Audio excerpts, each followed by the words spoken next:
हमारे गांव में रिवाज था कि जो औरत विधवा हो जाती उसे चौधरी की छोटी हवेली भेज दिया जाता था। चौधराइन ऐसी औरतों को रोटी, कपड़ा और रहने की सहूलत देकर पूरी उम्र के लिए अपनी नौकरानी बना लेती थी। मेरी शादी को अभी 2 माह ही हुए थे जब पति का देहांत हुआ और मैं विधवा होकर चौधराइन की नौकरानी बन गई। मुझे सफेद कपड़ा पहना दिया गया, हर तरह का बनाव सिंगार मुझ पर हराम कर दिया गया। होश उड़े जब एक दिन चौधरी छोटी हवेली आ पहुंचा और हम सब विधवा औरतों को लाइन में खड़ा करके सर से पांव तक देखने लगा। फिर उसने मेरी तरफ इशारा किया और कहा। मैं सामने बेसुध पड़ी उस कमसीन लड़की के माथे पर ठंडी पानी की पट्टियां रख रही थी। न जाने उसे किस बात का गहरा सदमा लगा था। मैं जब से यहाँ आई थी उसको ऐसे ही देख रही थी। बेचारी से चलना भी दुश्वार हो चुका था। जब भी मैं उस मासूम की हालत पर तरस खाकर उसके पास आकर कुछ कहना चाहती तो फौरन कोई न कोई आकर मुझे उसके करीब से ले जाता, जैसे कोई ऐसा राज हो जिसकी भनक मुझे लगने देना न चाहते हो। मैंने आज उसे बुखार में तड़पता देखा तो ठंडे पानी की पट्टियां रखने लगी। साथ साथ बहाने से पूछने लगी कि रोशनी, तुम इस कदर घबराई हुई क्यों हो? एक मर्तबा फिर उसकी आंखों से मोटे मोटे आंसू बहकर गालों पर आने लगे। रोकर कहने लगी, दीदी, चौधरी जी ने मेरे साथ। इससे पहले कि ओ बात पूरी करती उस कमरे में आवाज गुजरी, अरे चलो चलो जल्दी उठो, बाहर हॉल में चलो। जागते ही चौधरी जी ने खास हुक्म दिया है, फिर भी तुम यहीं बैठी हो। वो पक्की सी उम्र की सुमन बाई थी, छोटी हवेली में सबसे पहले आने वाली विधवा औरत। मैं गहरी सांस करके उठी और उस तरफ को कतार बांधकर सबके साथ जाने लगी जहाँ पर चौधराइन ने बुलाया था। मैं भी बाकियों के साथ एक कतार में यहाँ पर खड़ी हो चुकी थी।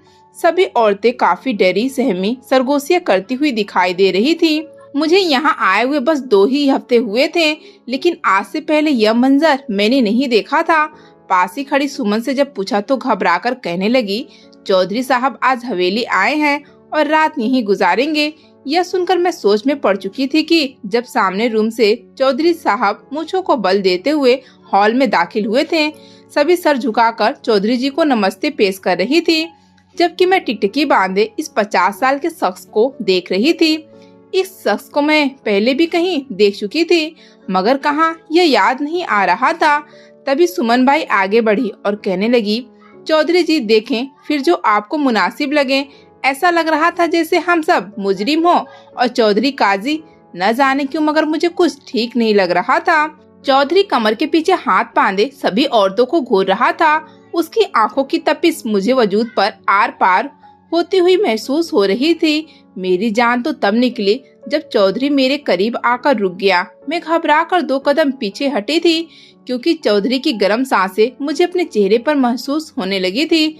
मैंने घबराकर आसपास नजर दौड़ाई, मगर सभी सर झुकाकर खड़ी थी। चौधरी साहब ने एक नजर मुझ पर डाली और अगले ही पल मुस्कुराकर जो बात कही, मेरी तो सांस सीने में ही थम चुकी थी। एक साथ कई धमाके मेरे जहन में हुए थे जब चौधरी साहब ने कहा कि आज रात के लिए मुझे ये लड़की। पूरे घर में रोने धोने की आवाज गूंज रही थी। गाँव की औरतें हमारे घर में बैठी रो रही थी, जबकि मैं सामने चरपाई पर सफेद कफन में लिपटे हुए अपने पति को देख रही थी। अभी 2 महीने तो हुए थे हमारी शादी को। हमने कई ख्वाब एक साथ देख रखे थे। सोचा था कि शादी के बाद पति के साथ अपनी हर ख्वाहिश पूरी करूंगी। मैं जिस कदर शौक मिजाज और चंचल थी, मेरा पति भी यूं ही मेरे नखरे उठाने वाला था। मुझे तो अपनी जिंदगी को स्वर्ग बनाना था, लेकिन शायद मेरी किस्मत में खुशियाँ लिखी ही नहीं थी। मुझे ये खुशियाँ रास नहीं आई। मेरा पति मुझे छोड़कर इस दुनिया से जा चुका था। मेरी सास मुझे सुनाकर कह रही थी कि न जाने किस डायन की नजर लग गई मेरे बेटे को। जानते भी हैं कल की आई लड़कियां कितनी मुश्किल से बेटे जवान होते हैं। अगर मुझे पता होता कि मनोज की शादी होते ही ऐसा साया उस पर पड़ेगा कि हमें छोड़कर चला जाएगा, तो मैं सारी जिंदगी अपने बेटे को कुंवारा बिठा लेती, लेकिन उसकी शादी न करती। ऐसे मौके पर भी मेरी सास मुझे ताने दे रही थी। मैं बुत बनी दीवार से बैठी अपने पति को देख रही थी। जब गांव की औरतें आगे बढ़ी और मेरे हाथ में सुर्ख और लाल रंग की चूड़ियां थी, मनोज ने अपने हाथों से मेरी कलाई में उन चूड़ियों को पहनाया था। कहता था कि तुम्हारी कलाई में लाल चूड़ियां बेहद हसीन लगती है। और अब मेरे बाजू को पकड़कर औरतें मेरी कलाइयों को फर्श पर मारकर चूड़ियों को तोड़ चुकी थी। मैंने चिल्लाकर उनसे कहा था कि तुम लोग क्या कर रही हो? यह चूड़ियां मुझे मेरे मनोज ने पहनाई है। लेकिन वह रोकर कहने लगे कि तुम पर यह अब सब कुछ हराम हो चुका है, तुम विधवा हो चुकी हो, यह रंग अब तुम्हारे लिए नहीं रहे। अगर पति से मोहब्बत करती हो तो उतार फेंको यह सब कुछ। जबकि मैं बस रोती रह गई थी। मेरे सर से सुर्ख रंग का आंचल उतारकर सफेद रंग की चादर ओढ़ा दी गई थी। उसके साथ ही मेरे पति का शव मेरे घर से उठ गया और मैं मनहूस का दाग लेकर उस घर में उसकी विधवा बनकर रहने लगी। हर कोई मुझ पर तरस खा रहा था, हमदर्दी के बोल बोल रहा था। मैं सबकी बातें सुनने के बाद जैसे ही कमरे में गई तो सामने दीवार पर अपने और मनोज की तस्वीर देखकर मैं खुद पर काबू न रख पाई और फूट फूट कर रोने लगी। आखिर किसकी नजर लग चुकी थी मेरी खुशियों को। मैं तो सारी जिंदगी इस घर में मनोज के साथ हंसी खुशी जिंदगी बिताना चाहती थी। बहरहाल शायद यही मेरी किस्मत में लिखा था। धीरे धीरे मेरे जख्म भर जाते और मैं इस घर में अपने पति की यादों के साथ अपनी जिंदगी गुजार भी लेती। लेकिन अगले ही रोज से मेरी सास और नंदों ने मेरी जिंदगी इस कदर जीना हराम करके रख दी थी कि घर में हालचाल लेने के लिए जो भी औरत आती उसके सामने मेरी बुराई शुरू कर दी गई। हर औरत को मेरे बारे में यही बताने लगी कि मनोज मेरी मनहूसियत से मरा है। मनोज के जाने के बाद सिर्फ 2 रोज ही मैं ससुराल में रह पाई थी। वह 2 दिन भी मुझे अपने सामान समेटने में लग गए थे। हमारे गांव में एक रिवाज था और उस रिवाज के मुताबिक कोई भी औरत, चाहे फिर वह एक रात की दुल्हन होकर विधवा हो, उसका बोरिया बिस्तर उठाकर चौधरी की छोटी हवेली में सेट कर दिया जाता था। उसके बाद जब तक वह औरत जिंदा रहती, उनकी नौकरानी बनकर रहती, उसका सारा खर्च चौधराइन ही उठाती। जब पहली बार मुझे बताया गया कि मुझे चौधरी की हवेली भेजा जा रहा है तो मैंने सास के कदमों में गिरकर कहा, भगवान के लिए मुझे वहाँ मत भेजिए, मुझे यहीं इस घर में अपने पति की यादों के सहारे रहना है। मगर मेरी सास मुंह फेर चुकी थी। कहने लगी, अच्छा तुझे इस घर में रख लूं? अरे तू इतनी जवान और खूबसूरत है, कल को मेरे छोटे बेटों पर तेरा जादू चल गया और कोई गुनाह कर बैठे तो? ना बाबा ना, जा यहाँ से। पहले ही तेरी वजह से मेरा बेटा मर गया है, मैं और नुकसान नहीं उठा सकती। यूँ सास ने भी जवाब दे दिया था। मैं रोते रोते अपना सामान पैक किया। अपने पति की तस्वीर को जब मैंने अपने बैग में रखा तो सास ने आगे बढ़कर मेरे पति की तस्वीर मुझसे ले ली। कहने लगी, तेरा पति था, जब तक जमीन के ऊपर था, मर गया तो तेरा उससे हर रिश्ता और नाता भी खत्म हो चुका। बाहर गाड़ी आ चुकी थी जिसमें बैठकर मुझे चौधरी की छोटी हवेली में जाना था। घबराहट से मुझे अपना सांस रुकता हुआ महसूस हो रहा था, लेकिन इनकार करती भी तो कैसे? शायद हम विधवा औरतों का यही ठिकाना था। मैं रोते हुए अपने सफेद चादर लपेटकर उस बड़ी सी हवेली के बाहर पहुंच चुकी थी। तकरीबन आधा घंटा लगा था मुझे अपने ससुराल से बाहर चौधरी की हवेली तक पहुंचने तक। यह हवेली बाहर से जिस कदर शानदार थी, अंदर से तो उतनी ही खूबसूरत थी। पुराने जमाने की बनी हुई थी। जैसे ही मैं हवेली के अंदर दाखिल हुई तो मुझे हर तरफ औरतें ही नजर आई थी। कुछ तो मुझसे कम उम्र लड़कियां भी थीं। गांव में लड़कियों की शादी जल्दी कर दी जाती है और यूं अगर भगवान न करे कि उनका सुहाग उड़ जाए तो फिर वो सफेद कपड़ों में मौजूद चौधराइन की नौकरानी बनकर उस हवेली में रहने लगती हैं। मैं हर एक के चेहरे पर नजर दौड़ा रही थी। एक अजीब सी बेचैनी और खौफ मुझे उनके चेहरों पर दिखाई दे रहा था। मैंने सबको एक नजर देखा और फिर चलते हुए घर के अंदर आ गई, जहाँ पर तख्त पर चौधराइन बैठी हुई थी। अर्धेड़ सी उम्र की औरत थी। चौधराइन ने मुझे देखा तो मुस्कुराकर मुझे अपने पास बैठने का इशारा किया। मेरे पास मेरे कपड़ों की पोटली थी। इशारा करके कहने लगी, ये क्या लाई हो? अपने साथ खोल कर दिखाओ। उसमें मेरे कुछ कपड़े थे, कुछ यादें थी। मैंने जब पोटली खोलकर चौधराइन को दिखाई तो उनके माथे पर बल पड़ चुके थे। उसमें मेरे सारे रंगीन कपड़े थे। चौधराइन ने गुस्से से मुझे देखा और फिर वहां मौजूद एक लड़की को बुलाकर कहने लगी, जाओ मिट्टी का तेल लेकर आओ। कुछ ही देर बाद माचिस और मिट्टी का तेल आ चुका था और फिर देखते ही देखते मेरी नजरों के सामने मेरे सारे कपड़े जलकर राख हो चुके थे। मैं घबराकर चौधराइन से कहने लगी कि यह आपने क्या किया? मेरे कपड़ों को क्यों जलाया? यह कपड़े मेरे पति ने मुझे ला कर दिए थे। मगर चौधराइन बहुत सख्त लहजे में कहने लगी कि तुम्हारा पति इस दुनिया में नहीं रहा। अब तुम्हारी जिंदगी में रंग बिरंगे कपड़े और बनाव सिंगार हराम हो चुका है। अपने चेहरे पर मुस्कुराहट अब कभी मत लाना। आज से तुम मेरी नौकरानी हो और यहाँ पर वही होगा जो मैं हुक्म दूंगी। मुझे वहाँ से ऐसे कमरे में छोड़ा गया जहाँ पर यहाँ मौजूद सभी विधवा औरतें रहा करती थी। चौधराइन गरम मिजाज थी। आखिर इतनी अमीर जो थी, अगर सिर्फ चौधराइन को ही झेलना होता तो शायद मैं चौधराइन का दिल जीत भी लेती। मगर उस हवेली में रात के जो कुछ होता था, जब हकीकत मुझ पर खुला तो मेरे रोंगटे खड़े हो चुके थे। मैंने तो अपने पति मनोज के अलावा किसी और के करीब जाने के बारे में कभी सोचा भी नहीं था। बहरहाल वो रात मेरी उस हवेली में पहली रात थी, जब अचानक से मुझे तेज सरगोशिया की और शोर की आवाज आई। एक लड़की दर्द से करा रही थी, रो रही थी और यही कह रही थी कि मुझे घर जाना है, मुझे यहाँ पर नहीं रहना। लेकिन बार बार सुमन बाई उसके मुंह पर हाथ रख रही थी, उसके मुंह पर हाथ रखकर उसे चुप करवा रही थी कि खामोश हो जाओ। अगर चौधराइन तक तुम्हारी आवाज पहुँच गई तो तुम नहीं जानती कि तुम्हारे साथ क्या होगा। मैंने अपने साथ मौजूद लड़की से पूछा कि आखिर से हुआ क्या है। वह कहने लगी, कुछ नहीं, बस मौसमी बुखार है, अभी डॉक्टर के पास जाएगी तो ठीक हो जाएगी। उस लड़की की उम्र मुश्किल से 17 साल थी और मैं उसे देखकर तो अंदाजा लगा ही चुकी थी कि कम उम्र में ही उसकी शादी हुई है और यह विधवा भी हो चुकी है। अब आखिर ऐसा क्या हो गया था कि उसे थामकर 2 औरतें एम्बुलेंस तक ले जा रही थी। सबसे बड़ी बात जो मेरी परेशानी की वजह थी वो ये थी कि सामने एक रूम में मुझे एक शख्स बैठा हुआ दिखाई दिया था।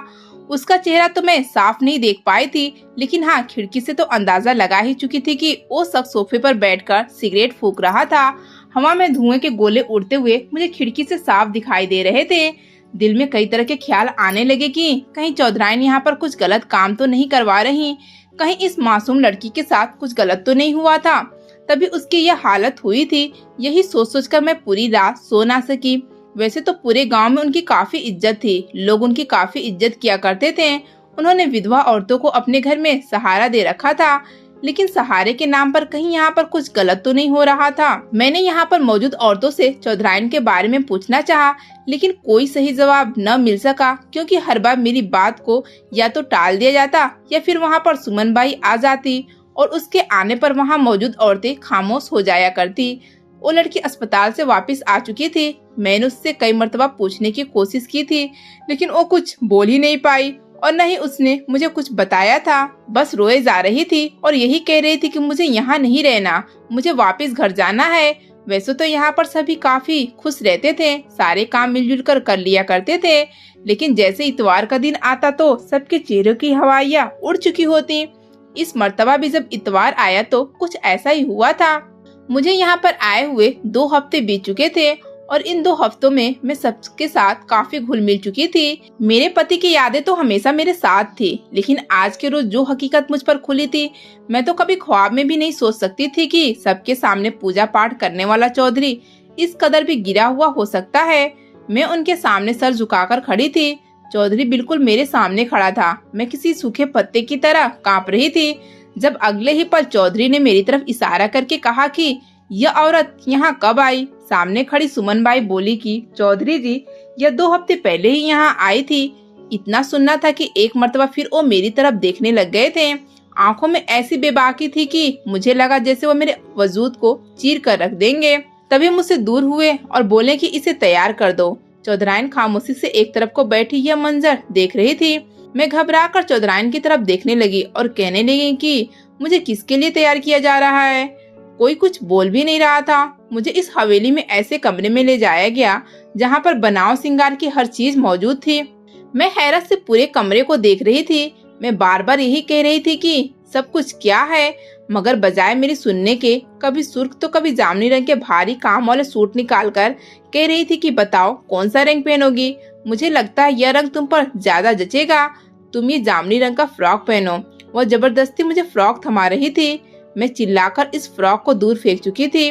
चिल्लाकर बोली, सुमन बाई, मैं विधवा हूँ, मेरा पति मर चुका है। अपने पति के अलावा मैं किसी और के कहने पर क्यों सजू सवरूं। मगर जो बात सुमन बाई ने की सुनकर मुझे उनकी सोच से घिन आने लगी थी। कहने लगी, देखो लड़की, ये छोटी हवेली है और यहाँ पर एक मर्तबा जो आ जाए वह चौधराइन की नौकरानी बन जाती है और चौधरी साहब जब चाहें उस हवेली में आकर अपनी मर्जी की औरत के साथ वक्त गुजारते हैं। इस तरह वह भी खुश रहते हैं और जाहिर सी बात है, जिस्म की ख्वाहिश तो हर एक को होती है, तुम्हें भी होगी। तुम्हें तो खुश होना चाहिए कि चौधरी साहब ने पहली नजर में देखकर ही तुम्हें पसंद कर लिया है।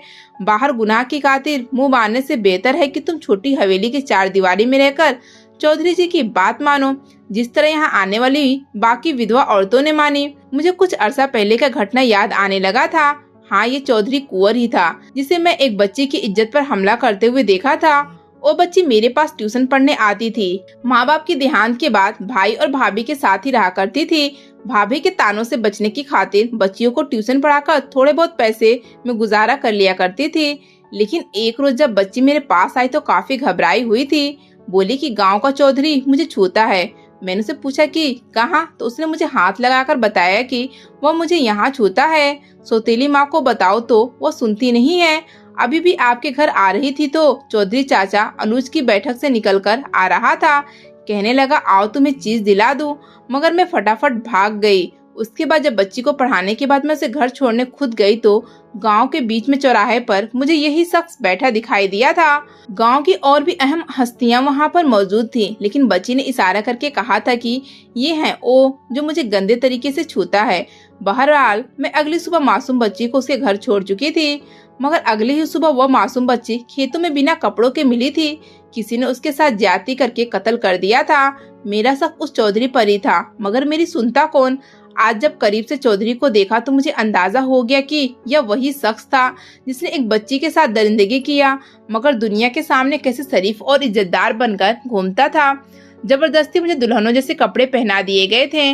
बिल्कुल ऐसा बनाव श्रृंगार किया गया कि जैसे मैं आज ही दुल्हन बनी हूँ। मैं रो रो कर यही कह रही थी कि मुझे चौधरी के कमरे में नहीं जाना, मुझे कुछ भी गलत नहीं करना, मगर जबरदस्ती मुझे लाकर उस कमरे में बिठा दिया गया जहाँ से उठते ही सिगरेट की बू मुझे उबकाई लेने पर मजबूर कर रही थी। सामने मेज पर कांच की बोतलें भी पड़ी थी जिनमें जो चीज मौजूद था मैं अच्छे से जानती थी। सुमन बाई के साथ चौधरायन भी कमरे में आई। मुझे तो उस औरत पर हैरानगी थी कि कैसे पति को किसी गैर के बिस्तर पर भेज सकती थी। मेरे पास आकर मेरी बाजू को पकड़कर बोली, मेरे पति को शिकायत का मौका मत देना और खबरदार चालाकी दिखाई तो वरना अच्छा नहीं होगा। वो औरतें मुझे ये समझाने की कोशिश में लगी थी कि चौधरी साहब को कैसे खुश रखना है, जबकि मैं गुस्से से सामने खड़ी चौधरायन को देखकर कहने लगी, अरे लानत है तुम जैसी औरत पर जो एक औरत होकर औरत की इज्जत खराब करवा रही हो। तुम तो औरत कहलाने के लायक ही नहीं हो। तुम पर एतबार करके तुम्हारी बनाई फजूल की रस्मों की खातिर हर विधवा औरत को लवारिसों की तरह तुम्हारी नौकरानी बनने के लिए भेज दिया जाता है, और तुम उन औरतों से अपने पति का बिस्तर सजा रही हो।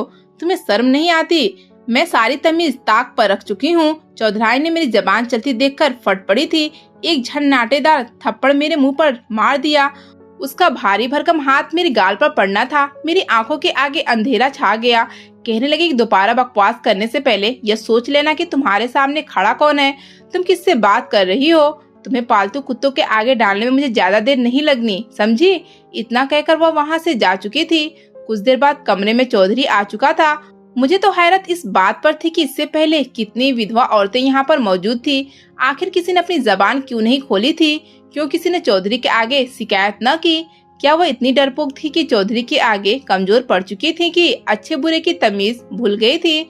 मैं जानती थी कि मुझे क्या करना है। मैं अपने पति के अलावा किसी और के करीब जाने का सोच भी नहीं सकती थी। मुझे देखकर चौधरी के चेहरे पर मुस्कुराहट छा गई थी। चौधरी मेरे पास आकर मेरे गालों पर हाथ फेरने लगा और मेरे हुस्न की तारीफ करने लगा। फिर कहने लगा, ऐसा हुस्न तो मैं मुद्दतों बाद देख रहा हूँ। कहाँ छुपी थी तू? अच्छा वो तेरा पति मर गया, वरना अगर पहले ही तू मेरी नजरों से गुजरती तो मैं अपने हाथों से तेरे पति को टपका देता और तुझे हमेशा के लिए अपनी नौकरानी बनाकर पास रख लेता। इससे पहले कि वो चौधरी और कुछ कहता, मैं गुस्से से चिल्लाकर पास ही रखे गुलदान को चौधरी के सर पर मार चुकी थी। चौधरी चिल्लाकर फर्श पर गिरा था, मगर मैं रुकी नहीं थी। सामने पड़ी मेज पर पड़ी कांच की बोतलों को तोड़कर उसके सर पर मारने लगी। मैं चीख रही थी, चिल्ला रही थी, रो रही थी, लेकिन बस सोच चुकी थी कि मुझे उसका कत्ल करना है ताकि दोबारा किसी पर बुरी नजर डाल ही न सके। सर पर वार होने की वजह से चौधरी वहीं पर बेहोश हो चुका था, शायद मर चुका था। बाकी औरतें भी बाहर इकट्ठा हो चुकी थी। हवेली में भीड़ लग गया था। चौधराइन तो बेहोश होकर गिर गई थी।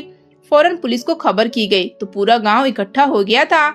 हर एक को यह बात मालूम हो चुकी थी कि मैंने चौधरी का कत्ल कर दिया है। मेरी सास भी घबराई हुई एक तरफ खड़ी मुझे देख रही थी कि मुझ में इतनी हिम्मत कहाँ से आई।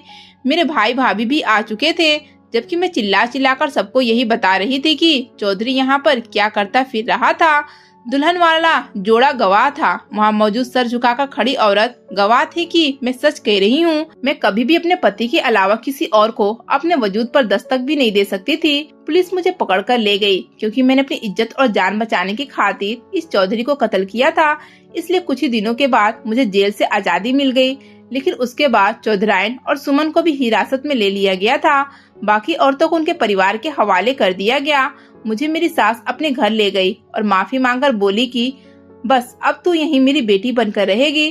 शायद उनको भी ऐसे ही अक्ल आनी थी। बहरहाल उसके बाद मेरे लिए कितने ही रिश्ते आए, मगर मैंने मनोज की कसम खाकर कहा कि मैं उसके अलावा किसी और मर्द के बारे में सोच भी नहीं सकती। दोस्तों, उम्मीद करती हूँ आपको हमारी कहानी पसंद आई होगी। कहानी पसंद आई है तो वीडियो को लाइक करें, चैनल पर नए हैं तो चैनल को सब्सक्राइब करें और हाँ, नोटिफिकेशन को जरूर दबाएं ताकि अगली अपडेट सबसे पहले आपको मिले।